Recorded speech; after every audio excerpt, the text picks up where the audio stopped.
Thank you. I'll keep it to a few words only. Uh, it's been a good conference and I've been attending it for last many years. And it covers a wide variety of topics. It's in the second decade, like you can see the number 16 there.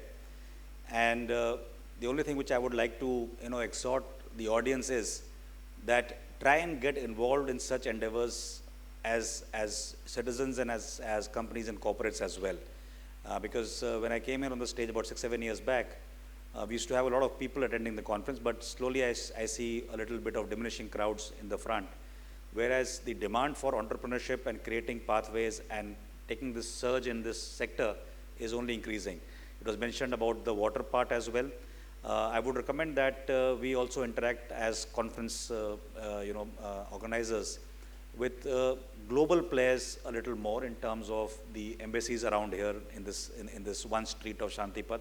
There are many people who are dealing with this space, and they could bring in more technology players to come and talk about it and process and best practices as well, and use associations like Global Biofuel Alliance and ISA and others to get that bandwidth to be in the conference. And my heartfelt gratitude to two young people I see here, Dr. Garg and Dr. Razdan, and in this youth, they are living. They are still very, very, very committed.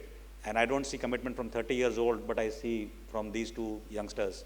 And they are doing a tremendous job in still trying to create this event because Delhi is abuzz with plethora of events in bioenergy, solar and waste to energy, and name you what. But hats off to you too, that you still continue with the intent and with the experience. Not only you bring to the table yourselves, but you also get through the speakers in this conference. So I actually think it's a very high value kind of a conference and activity, which needs also support of people and citizens to make it grow further. So thank you for the opportunity. Jai Hind.